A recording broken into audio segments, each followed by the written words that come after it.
Okay, దేవుడు మనల్ని కాచి కాపాడుతూ ఆయన సన్నిధి చేత మనలను భద్రపరుస్తున్నాడు. మండు టెండర్లో, సమస్యల్లో, అన్నిట్లో కూడా దేవుడు మనకు తోడుగా ఉంటున్నాడు. స్తోత్రం చెప్పండి.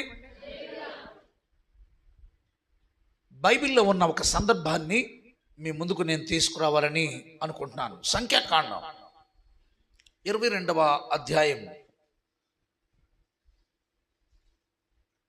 సంఖ్యాకాండము 22వ అధ్యాయం దయచేసి తీయండి. 23వ వచనము నుండి కొన్ని ప్రాముఖ్యమైన విషయాలు ఈ దినము ధ్యానం చేద్దాం. నేను చదువుతాను, జాగ్రత్త చూడండి. సంఖ్యాకాండం 22వ అధ్యాయం 23వ వచనం. యెహోవా దూత ఖడ్గము దూసి చేత పట్టుకొని త్రోవలో నిలిచి ఉండగా ఆ గాడిద చూచెను గనుక అది త్రోవను విడిచి పొలములోనికి పోయెను. బిలాము గాడిదను దారికి మలుపు వలనని దానిని కొట్టగా యెహోవా దూత ఇరుప్రక్కలను గోడలు గల ద్రాక్ష తోటల సందుల్లో నిలిచెను. గాడిద యెహోవా దూతను చూచి గోడ మీద పడి బిలాము కాలును గోడకు అదిమెను కనుక అతడు దాని మరలా కొట్టెను. 26వ వచనం. యెహోవా దూత ముందు వెళ్ళుచు కుడికైనను ఎడమకైనను తిరుకుటకు దారి లేని ఇరుకు చోటన నిలవగా. 27వ వచనం. గాడిద యెహోవా దూతను చూచి బిలాముతో కూడా క్రింద కోలబడెను గనుక బిలాము కోపం మండి తన చేతి కర్రతో గాడిదను కొట్టెను. 28వ వచనం. అప్పుడు యెహోవా ఆ గాడిదకు వాక్కునిచ్చెను గనుక అది నీవు నన్ను ముమ్మారు కొట్టితివేమి, నేను నిన్నేమి చేసితునని బిలాముతో అనగా బిలాము నీవు నా మీద తిరగబడితివి, నా చేత ఖడ్గమున్న ఎడల నిన్ను చంపియుందునని గాడిదతో అనేను. 30వ వచనం. అందుకు గాడిద నేను నీ దాననైనది మొదలుకొని నేటి వరకు నీవు ఎక్కుచూ వచ్చిన నీ గాడిదను కానా, నేను ఎప్పుడైనా నీకిట్లు చేయొచ్చు కదా అని బిలాముతో అనగా అతడు లేదనెను. 31వ వచనం. అంతలో యెహోవా బిలాము కన్నులు తెరిచెను గనుక దూచిన ఖడ్గము చేత పట్టుకొని త్రోవలో నిలిచి ఉన్న యెహోవా దూతను అతడు చూచి తల వంచి సాష్టాంగ నమస్కారం చేయగా. 32వ వచనం. యెహోవా దూత ఈ ముమ్మారు నీ గాడిదను నీవెలా కొట్టితివి, ఇదిగో నా ఎదుట నీ నడత విపరీతమైనదిగా కనబడిన గనుక నేను విరోధినై బయలుదేరి వచ్చి తిని ఆ గాడిద నన్ను చూచి ఈ ముమ్మారు నా ఎదుట నుండి తొలగెను. అది నా ఎదుట నుండి తొలగని ఎడల నిశ్చయముగా నేనప్పుడే నిన్ను చంపి దాని ప్రాణమును రక్షించి ఉందునని అతనితో చెప్పాను. ఒకసారి గట్టిగా స్తోత్రం చేద్దాం. బైబిల్ చరిత్రలో ఒక అద్భుతమైనటువంటి ఘట్టం. గాడిద మనిషితో మాట్లాడటం కదా, అవునా కదా? గాడిద మనిషితో మాట్లాడుతుందా? ఇక్కడ కూర్చున్న మీ అందరిలో ఎవరన్నా విన్నారా గాడిద మాట్లాడటం? దాని సౌండ్ ఎలా ఉంటుందో తెలుసు కదా. ఒకసారి నేను ఆర్టీసీ బస్ స్టాండ్ దగ్గర బస్ దిగి బయటికి వస్తా ఉన్నా. ఒక డబ్బా తాడు కట్టేసి దాని తోక కట్టి ఒక అతను దాన్ని కొట్టాడు. అది వేగంగా వెళ్తుంటే ఆ డబ్బా అటు ఇటు టపా టపా పడతా ఉంటే దాని దెబ్బలకి, దాని సౌండ్కి ఈ గాడిద రోడ్డంతా ఉరుకుతానే వెళ్తుంది. కన్నా వస్తుంది కదా. కానీ ఈరోజు ఆ గాడిద మనకు నేర్పుతున్న 5 ప్రాముఖ్యమైన పాఠాలు మీ ముందు నేను చెప్పాలని ఆశపడుతున్నా. ఏమి నేర్పుతుందమ్మా మనకి? ఎవరు నేర్పుతున్నారు? గాడిద. దేవుడు చాలాసార్లు తన బిడ్డలు తన చిత్తానికి లోబడినప్పుడు ఈ భూప్రపంచము మీద ఉన్న జంతువుల ద్వారా, పక్షుల ద్వారా, సృష్టి ద్వారా దేవుడు మనకి పాఠాలు నేర్పుతాడు. ఏమి నేర్పుతాడమ్మా? మనం బుద్ధి వచ్చేటట్టు, మనం సరిచేయబడేటట్టు కొన్నిసార్లు దేవుడు మనతో మాట్లాడతాడు. ఇక్కడ జరిగిన సంఘటన ఏంటో మీకు క్లుప్తంగా ఒకసారి చెప్తాను, జాగ్రత్త వినండి. బిలాము అనేటువంటి ఒక ప్రవక్త ఉన్నాడు. ప్రవక్త అంటే తెలుసు కదా, జరగబోయేవి, జరుగుతున్నవి, అలాగే మన ముందు ఫ్యూచర్, భవిష్యత్తు, ప్రెజెంట్ టెన్స్ ఇవన్నీ కూడా చెప్పేవాడే ప్రవక్త. స్తోత్రం చెప్పండి. యేసు ప్రభు వారు తన భక్తుడైనటువంటి పౌలు ద్వారా మనం చెప్పాడు, మీలో అనేకులు ప్రవక్తలు కావాలి అని చెప్పాడు. ఏం కావాలంటే మనం ప్రవక్తలం కావాలి. ఎవరు? మనం.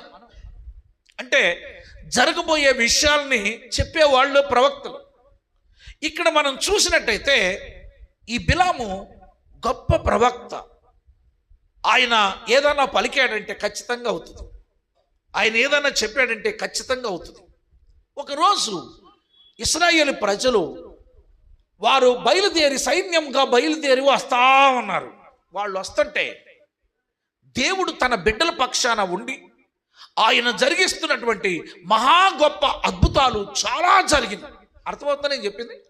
అయితే ఆ సమయంలో బాలాకు అనేటువంటి మోయాబు రాజు ఇశ్రాయేలీలు ఇలా వస్తారని చూసి భయపడిపోయి ఈ ప్రవక్తను పిలుచుకురమ్మంటాడు. ఒక 50 మందిని పంపించి ఆ ప్రవక్తను తీసుకురండి, ఆయనకి ఏం కావాలంటే అది ఇద్దాం, ఎంత డబ్బు కావాలంటే అంత డబ్బు ఇద్దాం, ఎంత ధనము కావాలంటే అంత ఇద్దాం, ఎంత బంగారం కావాలంటే ఆయనకు అంత ఇద్దాం, మీరు వెళ్ళి ఆ ప్రవక్తను తీసుకురమ్మంటే వీళ్ళు వెళ్ళి ఆయన అడుగుతారు. ఏమనంటే, అయ్యా ప్రవక్త గారు మీరు రావాలి.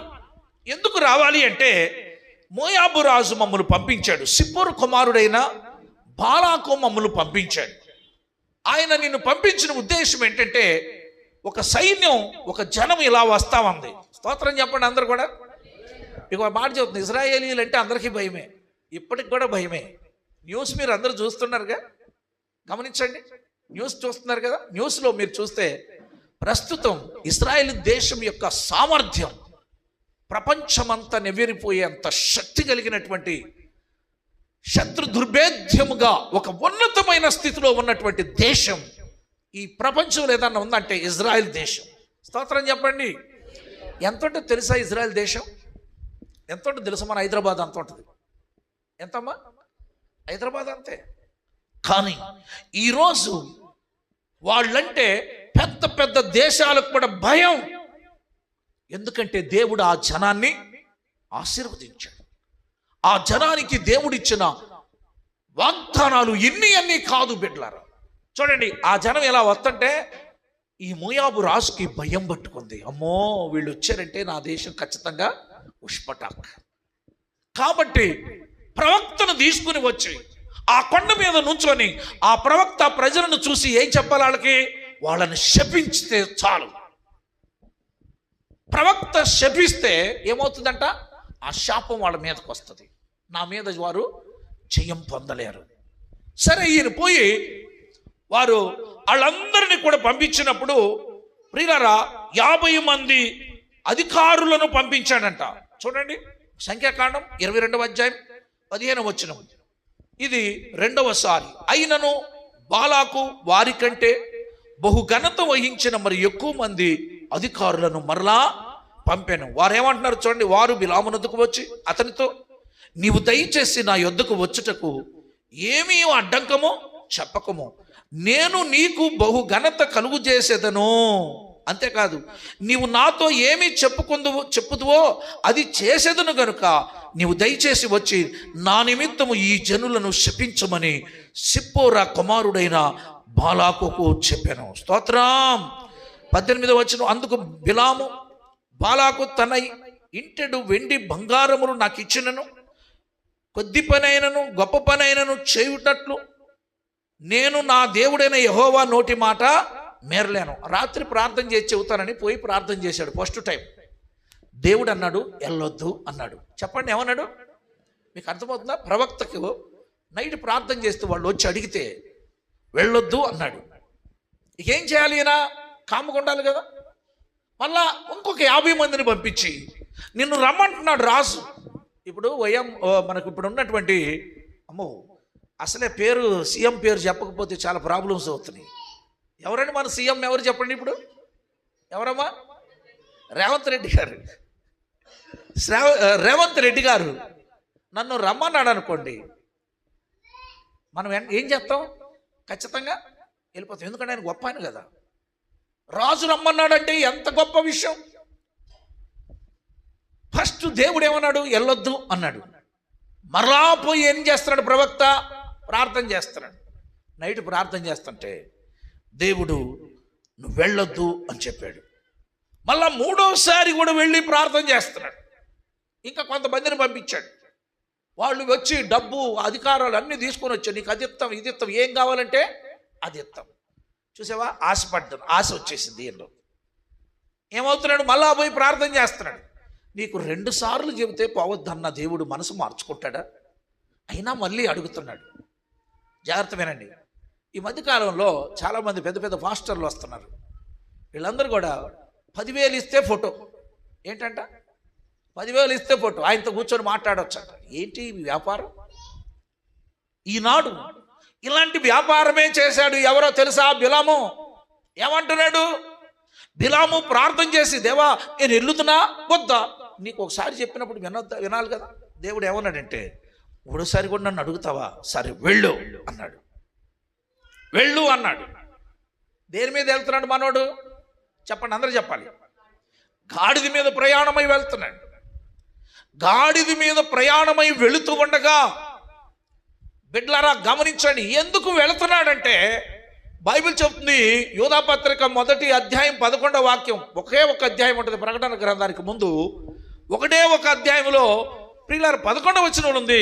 బహుమానము పొందవలనని బిలాము నడిచిన తప్పు త్రోవలో ఆతురముగా పరిగెత్తకూడదంట. బిలాము ఎందుకు వెళ్ళాడు?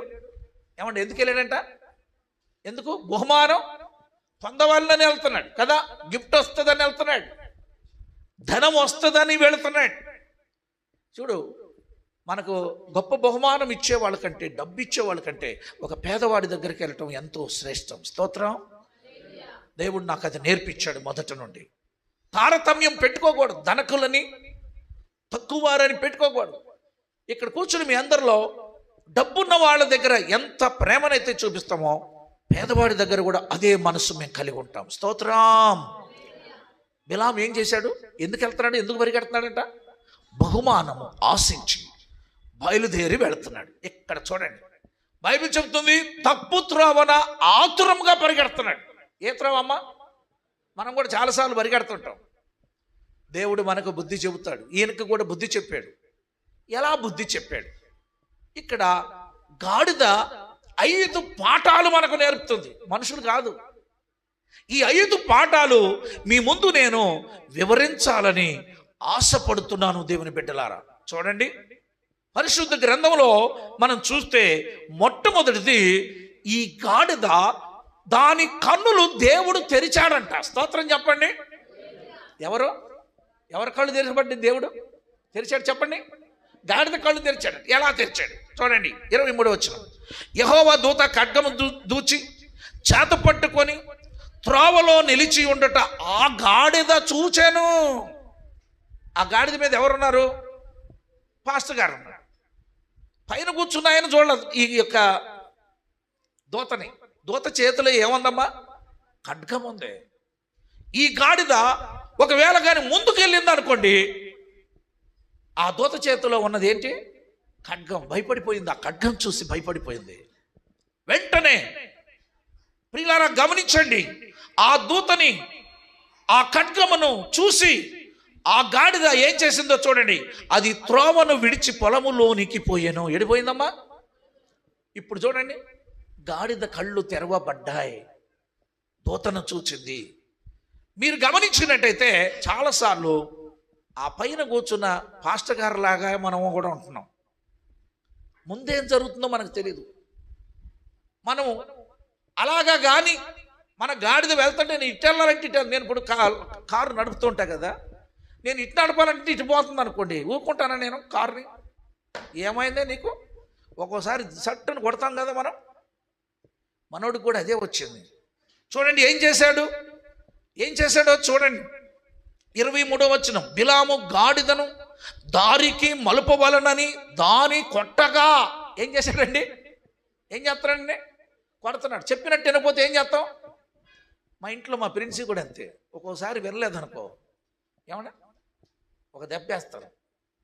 మొట్టమొదటి అది కరవటం స్టార్ట్ చేసింది. మా ఇంట్లో ఉన్న డాగ్ కరవటం స్టార్ట్ చేసింది. మా ప్రేమ మంచిగా రెండు మూడు దెబ్బలు కొట్టంగానే సెట్ అయిపోయింది. ఈ రోజు వారికి ఎవరిని కరవదు అది. స్తోత్రం. అదేం చేస్తుందంటే చిన్నపిల్లలంటే చాలా ఇష్టం, వాళ్ళతో ఆడుకుంటుంది. ఇక మాకెంత కష్టం అంటే మా అపార్ట్మెంట్లో ఉన్నటువంటి వాళ్ళందరూ పిల్లలు, చిన్న పిల్లలందరూ వచ్చి మా ఇంటికి వచ్చి, అంకుల్ ఒక్క నిమిషం ఆడుకుంటాం అంకుల్, ప్లీజ్ అంకుల్ ఒక్క నిమిషం ఆడుకుంటాం. ఎందుకంటే అది కరవదు కాబట్టి. అర్థమైపోయింది అందరికీ. ఒక్క నిమిషం అంకుల్ అంటారు. అది మేమందరం కూడా చర్చి నుంచి ఇప్పుడు వెళ్ళగానే ఈ ప్రపంచంలో ఆదివారము రావద్దని కోరుకునే వాళ్ళలో మొట్టమొదటిది మా ప్రిన్సియే. ఎందుకో తెలుసా? ఆదివారం లేచి మేము స్నానం చేసి బట్టలు వేసుకుని దానికి అర్థమైపోద్ది ఆడకు వెళ్తున్నారని మొక్క పెట్టు కూర్చుంటుంది. పని పాట లేదు, ఎందుకు వెళ్తారు వీళ్ళందరూ అన్నట్టు మూతంతా సాగ తీసుకూర్చుంటుంది. మళ్ళీ ఒకసారి లోపలికి వెళ్ళి ఇట్లా చూస్తూ ఉంటుంది. ఒకవేళ నేను ఆలస్యంగా రెడీ అవ్వకుండా అట్టాకే కూర్చుని అనుకో, వీళ్ళు వెళ్తే వెళ్ళిపోయారు, డాడీ ఉన్నాడు అన్నట్టు నా దగ్గరికి వచ్చి కూర్చుంటుంది. అర్థమవుతుందా? డాడీ ఉన్నాడు అన్నట్టు కుక్క. ప్రియులారా, వాటికి అన్నీ తెలుసు.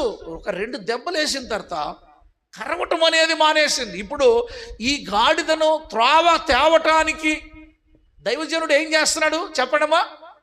ఒక్క దెబ్బ వేసి దాన్ని కొట్టాడంట. బైబిల్ చూద్దాం. 24వ వచనం. యెహోవా దూత ఇరుప్రక్కల గోడలు గల ద్రాక్ష తోటల సందులో నిలిచెను. గాడిద యెహోవా దూతను చూచి గోడ మీద పడి బిలాము కాలును గోడకు అదిమెను గనుక అతడు దాని మరలా కొట్టాను. చెప్పండి, ఏం చేశాడయ్యా? రెండోసారి కూడా కొట్టాడు. అర్థమవుతుందా? ఈ లెక్కన దేవుని దగ్గర నుండి మనం తప్పిపోతే ఎన్నిసార్లు కొట్టాలా దేవుడు మనల్ని? అమ్మా, దాన్ని త్రోవకు తేవటానికి ఏం చేస్తున్నాడు సేవకుడు? చెప్పండి అన్న, ఏం చేస్తున్నాడు? దాన్ని మరలా కొడుతున్నాడు. జాగ్రత్త వినండి బిడ్లారా.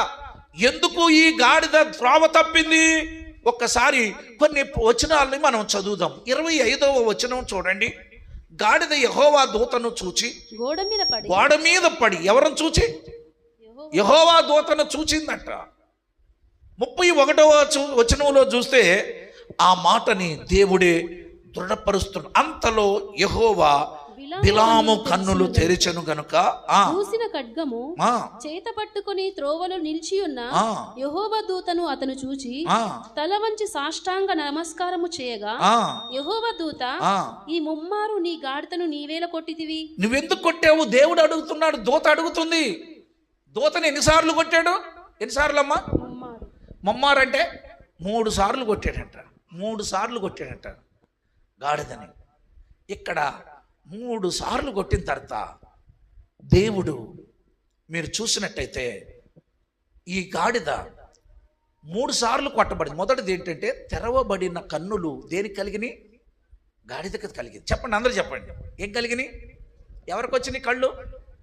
గాడిదకి వచ్చింది. రెండో విషయం, ఎన్నిసార్లు దెబ్బతింది? అందరూ చెప్పాలి, ఎన్నిసార్లు? 3 సార్లు తన్నులు తింది, కొట్టబడింది.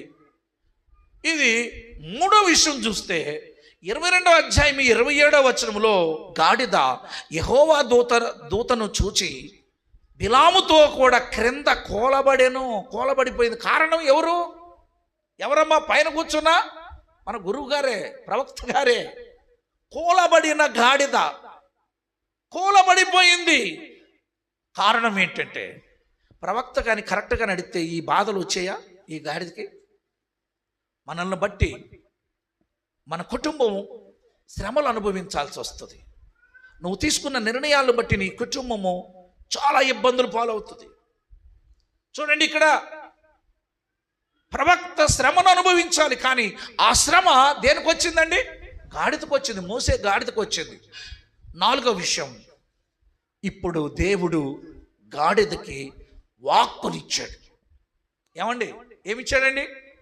మొదటిది తెరవబడిన కన్నులు గాడిదకు వచ్చింది.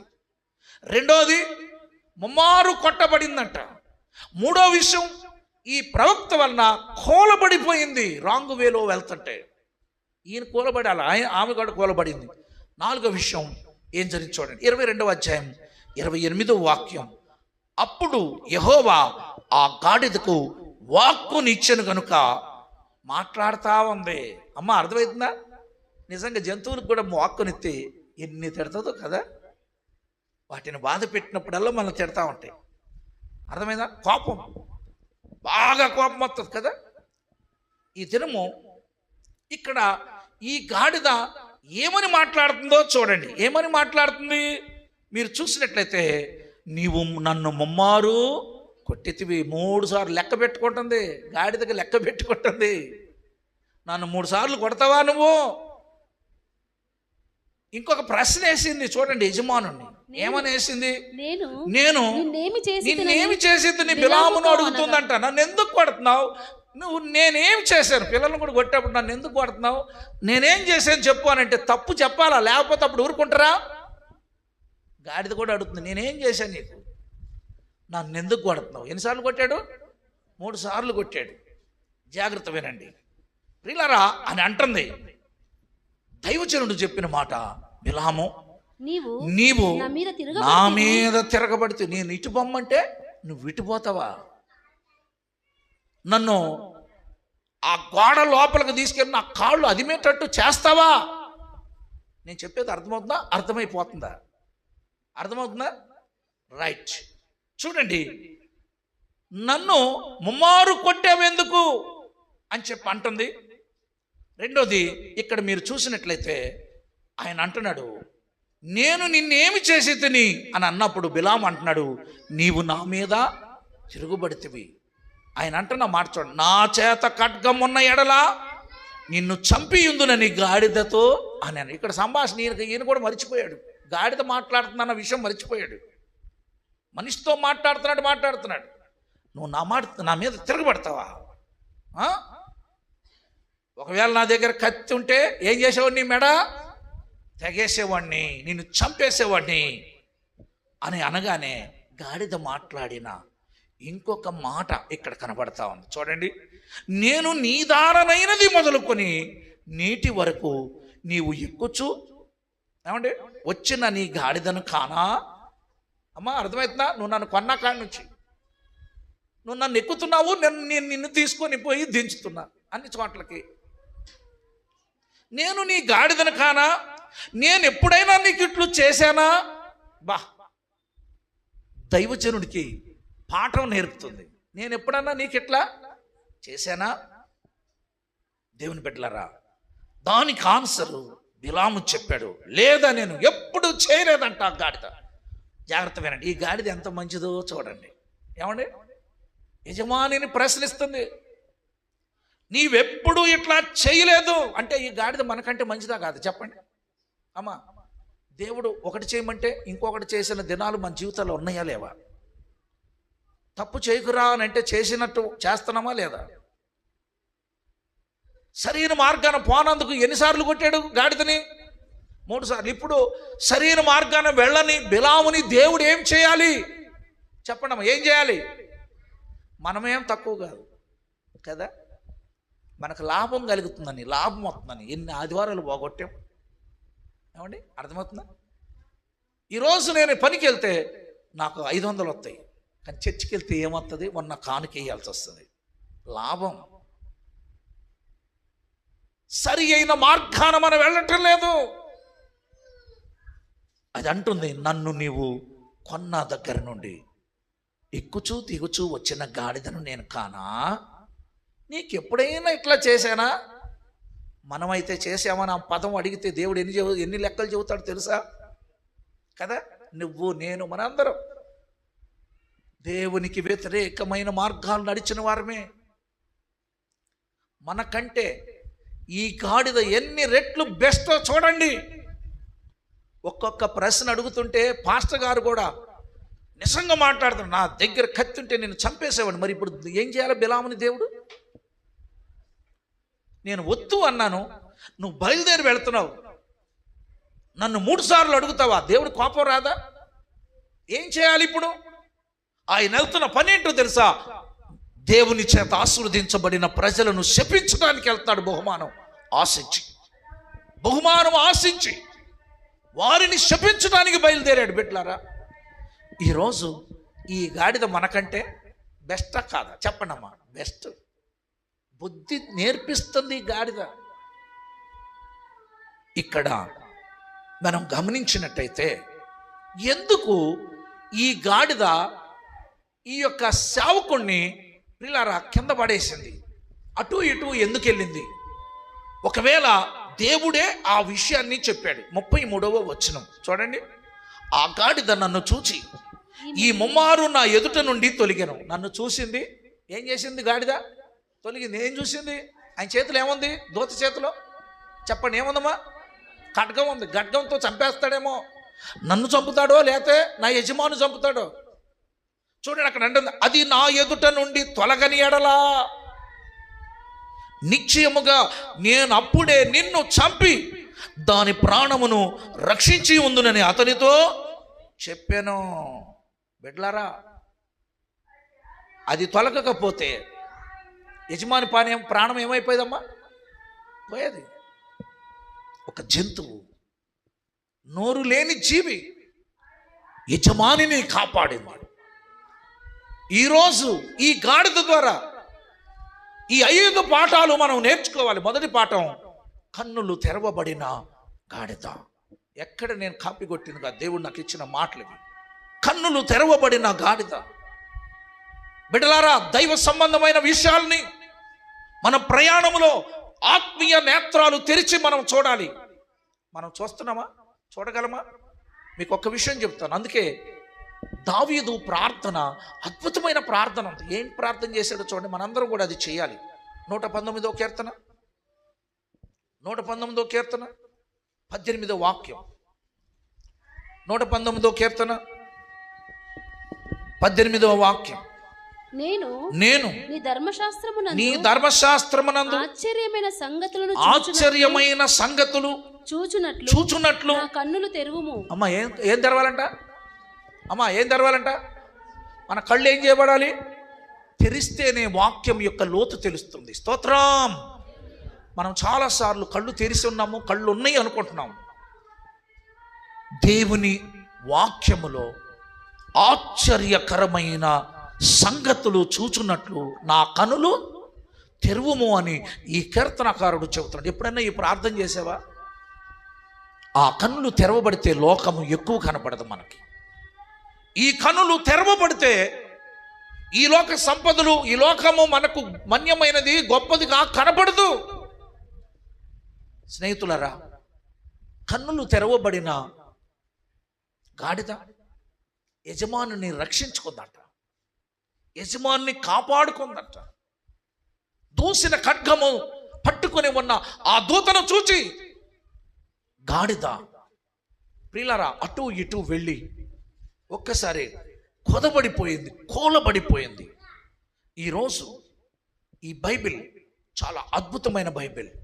ఈ పరిశుద్ధ గ్రంథమును మించింది ప్రపంచంలో ఏది లేదు. ఇది కథలు కాదు, జరిగిన వాస్తవాలు.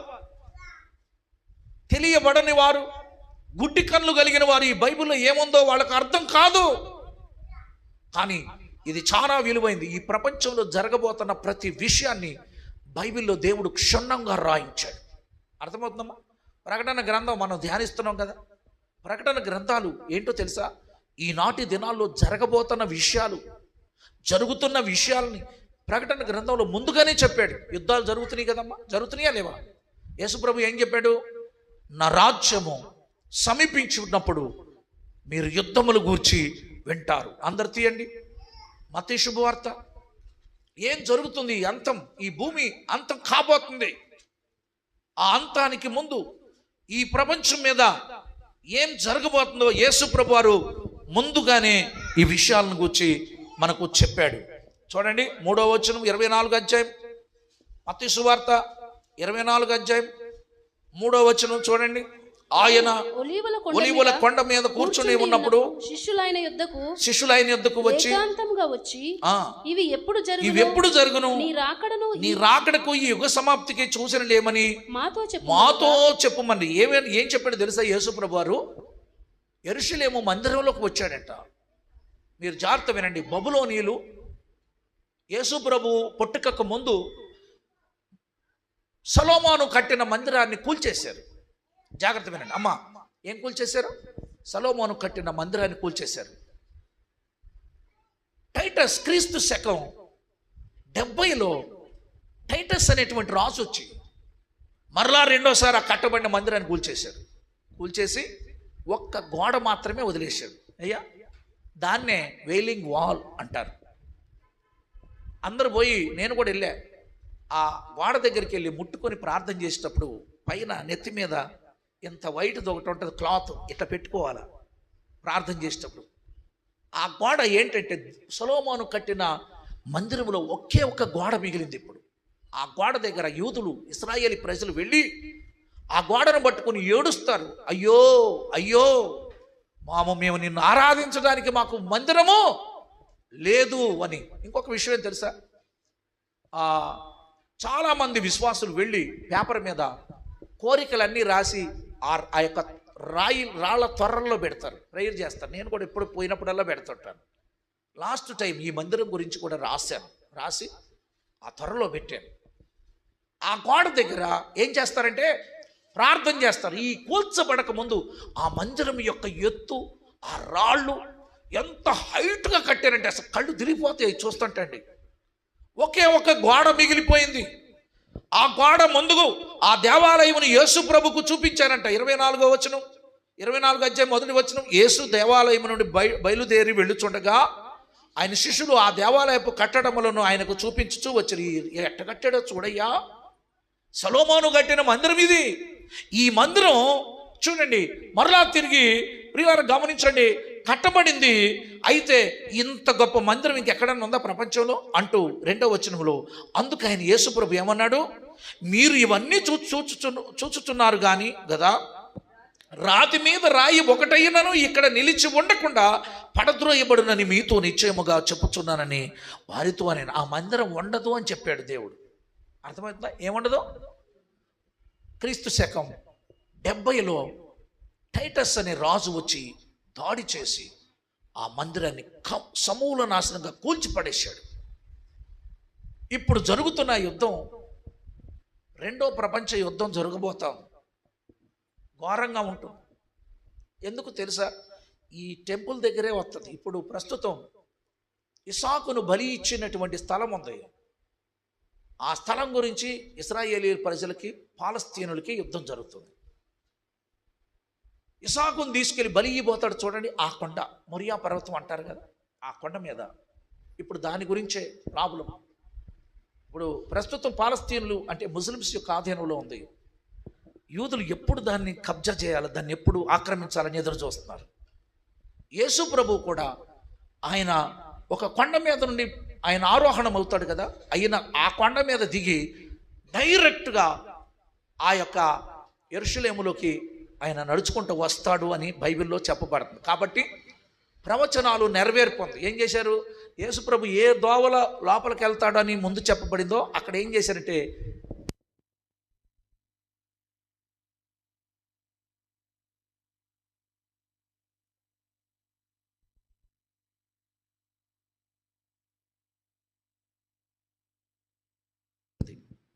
బలంగా రాయబడింది. వాళ్ళు నమ్ముతున్నారు పైగంబర్గా వస్తాడు అంటున్నారు. కానీ మనం ఏమంటున్నాం? ఆయన దేవుడిగా రెండవసారి వస్తాడు. జాగ్రత్త వినండి. ఆయన రాకడకు ముందు జరిగే విషయాలు ఇక్కడ చెప్పబడ్డాయి. చూడండి, ఈ సూచనలు ఎప్పుడు జరుగుతాయి అని అడిగితే యేసు ప్రభు చెప్పాడు 4వ వచనం. యేసు వారితో ఇట్లన్నాను, ఎవడు మిమ్మల్ని మోసపరచుకోకుండా చూచుకొనుడి. అనేకులు నా పేరుట వచ్చి నేనే క్రీస్తునని చెప్పి పలువురిని మోసపరచు. ఏమండి ఏం చేస్తారంట? మోసపరచకుండా చూసుకోండి. విశ్వాసం మోసపోకూడదు. ఎవరు బోధలు పడితే వాళ్ళ బోధలు వెంబడించొద్దమ్మా. మనం మోసపోయే అవకాశాలు ఉన్నాయి. కొంతమంది క్రీస్తులు వస్తారంట.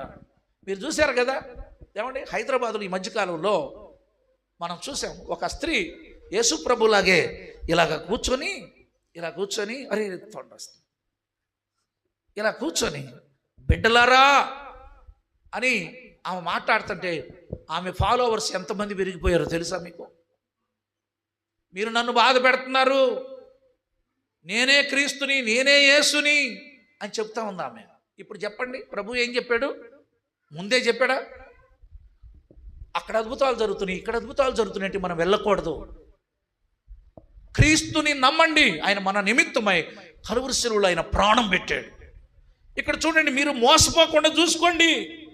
చూడండి, యేసు ప్రభు చెబుతున్నాడు, నా పేరట నేనే క్రీస్తునని చెప్పి పలువురును మోసపరిచెదరు, మరియు మీరు యుద్ధములను గూర్చి యుద్ధ సమాచారములను గూర్చి మీరు వింటారు. అమ్మ, అర్థమైందా? దేని గురించి? యుద్ధాల గురించి, యుద్ధ సమాచారం గురించి మీరు వింటారు.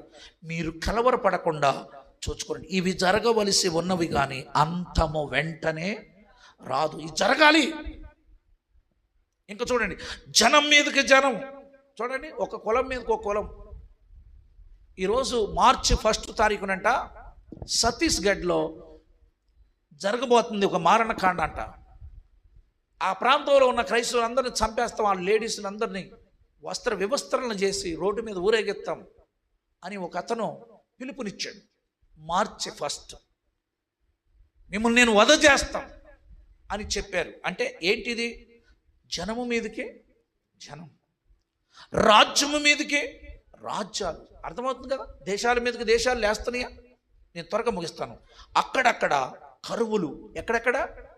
అక్కడక్కడ కరువు. మీకు తెలుసు కదా, ఆఫ్రికా ఖండంలో తిండి లేక మట్టి తింటున్నారు. మీకు తెలుసలేదు? ఏమంటే చెట్లు ఆకులు తిని తిని తిని వారికి విసుకొస్తుంది, తిండి లేదు.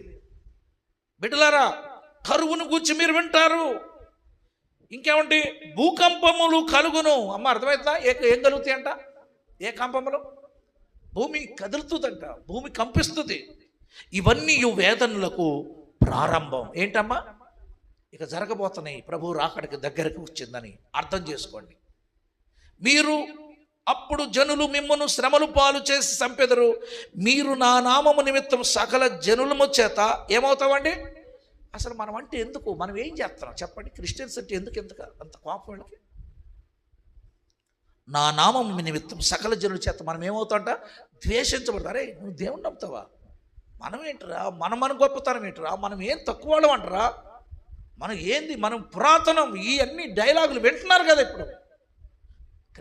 క్రైస్తవుల్ని ద్వేషిస్తారంట. ప్రభువు ముందుగానే చెప్పాడు. అనేకులు అభ్యంతరపడి ఒకరినొకడు అప్పగించి ఒకరినొకడు ఏం చేస్తారంటండి? ద్వేషిస్తారు. టైం అయిపోతుంది. అనేకులైన అబద్ధ ప్రవక్తలు వచ్చి పలువురును ఏం చేస్తారు? మోసపరుస్తారు. నీకు అబ్బాయి పుడతాడు ఖచ్చితంగా అంటారు, పుట్టేది మాత్రం అమ్మాయి. వీళ్ళే అబద్ధ ప్రవక్తలు. వాళ్ళు ప్రవచనాలు చెబుతున్నారని ఎవరి దగ్గరికి వెళ్ళకండి. దేవుడు మనతో మాట్లాడతాడు. స్తోత్రం చెప్పండి. అనేకమైన అబద్ధ ప్రవక్తలు పలువురిని మోసం చేస్తారమ్మా. అక్రమము విస్తరించుట చేత అనేకులలో ప్రేమ చల్లారిపోద్ది. అక్రమము స్టార్ట్ అయిపోయింది. క్రైస్తవులు కూడా అక్రమకారులు లేరనుకుంటున్నారా? ఉన్నారు, నేను ఒప్పుకుంటా. అంతము వరకు సహించిన వాడే రక్షింపబడును. అమ్మా, ఎప్పటి వరకు సహించాలి మనం? లాస్ట్ వరకు, ప్రాణం పోయే వరకు సహించాలి అన్నిటినీ. ఇంకా కొన్ని విషయాలు చెప్తాం. మరియు ఈ రాజ్య సువార్త సకల జనములకు సాక్షార్థముగా లోకమందంతటా ప్రకటింపబడును. అటు తర్వాత స్వార్థ ప్రకటించబడాలి. యేసు దేవుడు దేవుడు దేవుడు దేవుడు అని ప్రకటించబడాలి. తర్వాత ఏమొస్తుందంట? అంతము వస్తుంది. ఆ టైములో 25వ వచనం, ఇదిగో ముందుగా నేను మీతో చెప్పి ఉన్నాను కాబట్టి ఎవరైనాను ఇదిగో అరణ్యములో ఉన్నాడని మీతో చెప్పిన వెళ్ళకుడు. ఆ చర్చిలో ఉన్నాడు, ఈ చర్చిలో ఉన్నాడు, వాళ్ళ దగ్గర ఉన్నాడు, వీళ్ళ దగ్గర ఉన్నాడని మిమ్మల్ని తీసుకెళ్తుంటారు. వెళ్ళొద్దు. చూడండి, ఇదిగో లోపల గదిలో ఉన్నాడని చెప్పినా మీరు నమ్మొద్దు. యేసుప్రభు చెప్పాడు, మెరుపు తూర్పున పుట్టి పరమటి వరకు ఎలాగూ కనబడును అలాగునే మనుష్య కుమారుని యొక్క రాకడ ఉండును. పీనుగులు ఎక్కడ ఉండునో అక్కడ గద్దలో పోగవును. శ్రమ దినాలు. అప్పటి నుండి యేసుప్రభు వస్తాడు, మధ్యాకాశానికి వచ్చి తన ప్రజలను తీసుకొని పోతాడు. స్తోత్రం చెప్పండి. తర్వాత భూమి మీద ఉన్న వారికి శ్రమలు ఉన్నాయి. ఇక ఆ శ్రమల గురించి చెప్పాలంటే చాలా టైం ఉంటాయి. ఇవన్నీ ఎక్కడ చెప్పబడ్డాయండి? ఈ బైబిల్లో చెప్పబడింది. స్తోత్రం చెప్పండి. అందుకే ఏం ప్రేయర్ చేయాలి మనం? ఈ బైబిల్లో ఉన్న ఆశ్చర్యకరమైన లోతైన సంఘటనలు చూచున్నట్టు నా కనులు తెరవమని దేవునికి ప్రార్థన చేయాలి. ఇప్పుడు గాడిదకి కళ్ళు తెరవబడ్డాయి, అన్నీ కనపడుతున్నాయి. కానీ ఎవరి కళ్ళకు తెరవబడలేదు? ప్రవక్త అయిన బిలాము యొక్క కనులు తెరవబడలేదు. మన కనులు తెరవబడినట్టు ప్రార్థన చేద్దాం. ఇప్పుడు గాడిద గురించి ఆలోచిస్తే ఆత్మ సంబంధమైన నేత్రాలు మనకు తెరవబడాలి. ఇక్కడ కూర్చొని మీ అందరికి చెబుతున్నాను, అయ్యా నువ్వు క్రైస్తవుడువేనంటే అవును నేను క్రిస్టియన్ అంటారు. బాప్తిస్మం తీసుకున్నావా? అవును నేను బాప్తిస్తున్నాం. పరిశుద్ధాత్మ అభిషేకం పొందావంటే అదేందో నాకు తెలియదు అంటారు. పరిశుద్ధాత్మ అభిషేకం పొందాలి. మనము టంగ్స్ అన్య భాషలు మాట్లాడతాం. ఇక్కడ కూర్చుని మీ అందరూ ఇలాంటి వరాలు పొందుకున్నారా లేదా ఆలోచన చేయండి. పరిశుద్ధాత్మ యొక్క వరాలు నువ్వు పొందుకోవాలి. ఆ వరములు పొందుకున్న వారే దేవుని యొక్క రాకడలో ఎత్తబడతారు. కారణం ఏంటంటే నేను క్రిస్టియన్ అని చెప్పడం వలన నువ్వు పరలోకం వెళ్ళవు. ఈ దినము నీవు ఆత్మ సంబంధమైన నేత్రాలు తెరవబడితేనే ఈ వరములు, ఈ యొక్క పరిశుద్ధ ఆత్మ కార్యాలు నీకు అర్థమవుతాయి. ఇక్కడ కూర్చున్న అందరూ కూడా బ్యాప్టిజం తీసుకున్న తర్వాత మనలో వరాలు రావాలి, పరిశుద్ధాత్మ అభిషేకం పొందాలి, అన్య భాషలతో నింపబడతాం. బిడ్డలారా, ఈ వరాల కోసం ప్రేయర్ చేసుకుంటారా? ఇది నీకు అర్థం కావాలంటే నీ మనోనేత్రాలు తెరవబడితేనే నీకు అర్థమవుతుంది. చాలా సంఘాలు ఉన్నాయి, వీటి గురించి చెప్పరు, వాళ్ళకే ఈ వరాల అనుభవం ఉండదు. ఈరోజు దేవుడు నీతో మాట్లాడుతున్నాడు, మన కనులు తెరవబడాలి. గాడిద కళ్ళు ఏమైందమ్మా? తెరవబడింది. అది దెబ్బలు తింది. మన జీవితాలు కూడా చాలా దెబ్బలు తగులుతుంటాయి. నీకు కాదు, నాకు కూడా. ఇక్కడ కూర్చున్న మనందరికీ ఏదో ఒక విధంగా మనం తప్పిపోతున్నప్పుడు దేవుడు దండిస్తూ ఉన్నాడు. కోలబడిన గాడిద కొన్నిసార్లు ఇక నువ్వు లేవడే, ఇతడు ఎందుకు పనికిరాడు, ఇతడు అవుట్ అని అనుకుంటారు జనం. కానీ దేవుడు ఆ స్థితిలో మనల్ని ఉంచడు. స్తోత్రం చెప్పండి. కోలబడిన గాడిద అలాగే ఉందా? లేచింది. 4వ విషయం, మాట్లాడిన గాడిద. చెప్పండి అమ్మా, ఏం చేసింది? మాట్లాడింది. బుద్ధి వచ్చేటట్టు మాట్లాడింది, జ్ఞానము వచ్చేటట్టు మాట్లాడింది, తన నీతి ఏంటో ఆ ప్రవక్త ఒప్పుకునేటట్టు మాట్లాడింది కదా. ఎప్పుడన్నా నేను నీకు ఇట్లా చేశానా? నువ్వు నన్ను కొన్నా దగ్గర నుండి? చేయలేదు. నా దగ్గర ఖడ్గం ఉంటే నిన్ను చంపేసావు, ఏం తప్పు చేశారని నన్ను చంపుతావు? గాడిద ప్రశ్నిస్తుంది. బిడ్డలారా, మన దేవుడైతే ఇలాగా మనలను దండించడు. ఒకవేళ అలాగే దండిస్తే బిలాము ముందుకు వెళ్ళేవాడా? ఆలోచించండి. ఈ గాడిద తన యజమాని యొక్క ప్రాణాలను ఏం చేసింది? కాపాడుకుంది. అంటున్నాడు, ఒకవేళ ఆ గాడిదే కానీ స్ట్రైట్గా వస్తే గాడిదను రక్షించేవాడిని, నిన్ను చంపేసేవాడిని అని ఆ యొక్క దేవదూత పలికినట్టుగా మనం చూస్తూ ఉన్నాం. ఈరోజు మనందరం జ్ఞానం కలిగిన వారుగా ఈ 5 అద్భుతమైనటువంటి పాఠాలు మన జీవితంలో గుణపాఠం కావాలి. నీకు, నాకు, మనందరికీ కావాలి గుణపాఠం. నీ కనులు తెరవబడాలి, నువ్వు తిన్నని మార్గాన నడవబడాలి.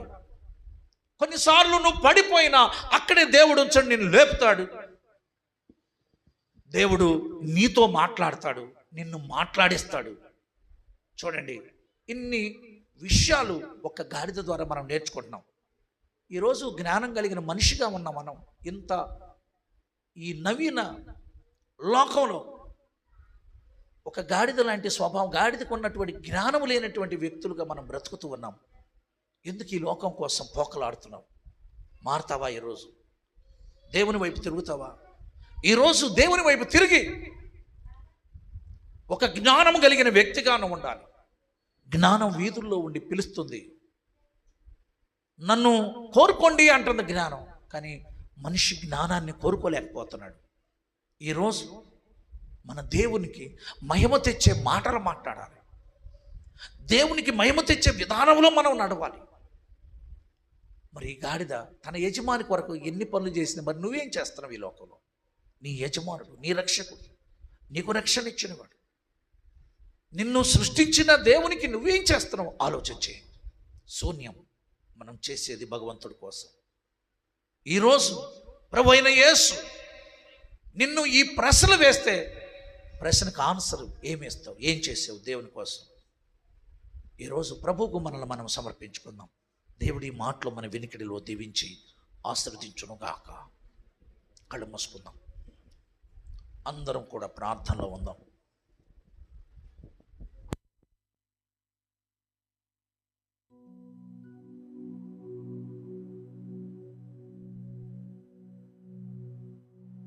బల్లని సమీపిద్దాం. అందరూ మోకాళ్ళ మీద ఉండాలి.